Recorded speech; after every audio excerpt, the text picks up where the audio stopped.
nanalo sa nakaraang 500 peso Friday weekly giveaway. Ito ay ang Caldereta.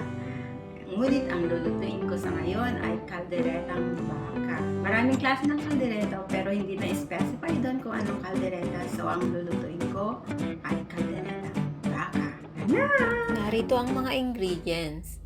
3 tablespoon soy sauce, 3 tablespoon patis, 3 pieces bay leaves, 1/4 tablespoon ground pepper, 1/8 piece red bell pepper, 1/4 piece onion, 3 cloves garlic, 1 piece rock sugar, na sana ay brown sugar ang gagamitin ko, kaya lang wala akong brown sugar, 1/4 cup tomato sauce, 2 tablespoon tomato paste, 1/2 cup gata ng niyog, 1 piece potato, pinakuluan ko ito ng 5 minuto, 2 tablespoon liver spread, 1 tablespoon peanut butter, 1 piece carrots na kung saan ay akin din itong pinakuluan ng 5 minuto, at 1/4 beef.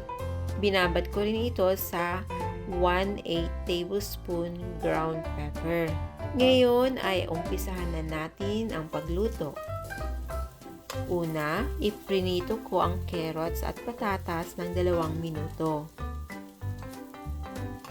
Ayan, ating iset aside ito.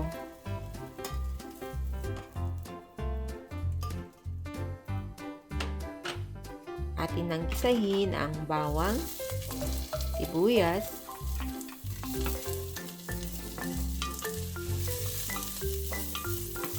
at beef.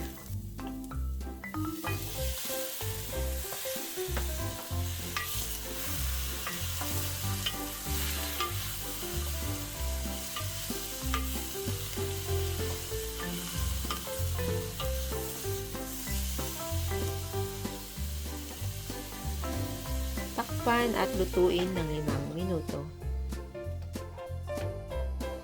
Then after 5 minutes, lagyan ng 2 cups of water.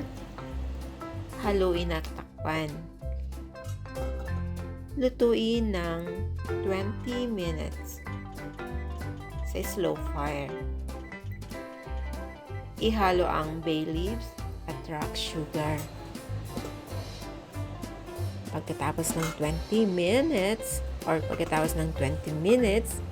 ay ating isunod ang mga natitirang ingredients except ang bell, red pepper at gata ng nyog.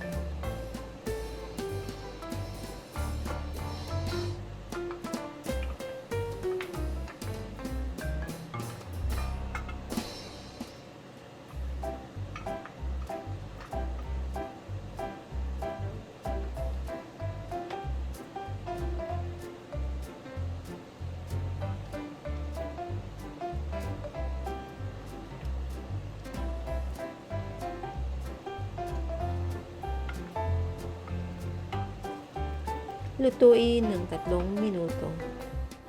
Then after 3 minutes, atin nang ilagay ang gata ng niyog. Haluin.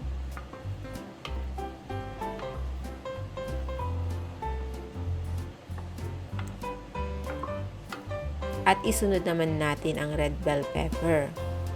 Lutuin ng 3 minuto.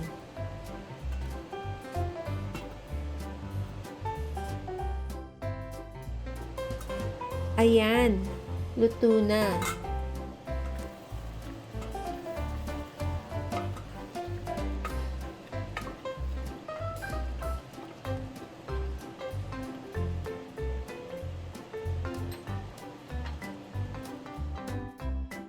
Ayan, luto na ang kalderetang baka. Tikman na natin. Alam ko masarap to kasi meron siyang gata. Ganon kasi ako magluto ng kaldereta, yung may gata. Pero pwede rin walang gata o walang gata ng niyog. Okay? Kaya tikman na natin kung anong lasa. Let's see what's the taste. Sarap. Wow. Super. Supposed to be meron na naman ako nakalimutan, guys. Supposed to be merong green bell pepper. Nakalimutan ko yan. Pwede nyo ring lagyan ng green bell pepper pang dagdag ng aroma. Sarap.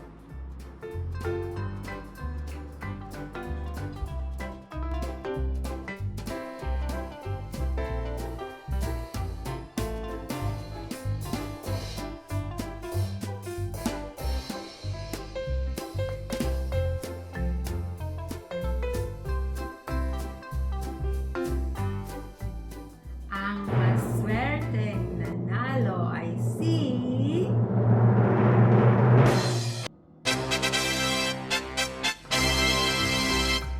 Congratulations!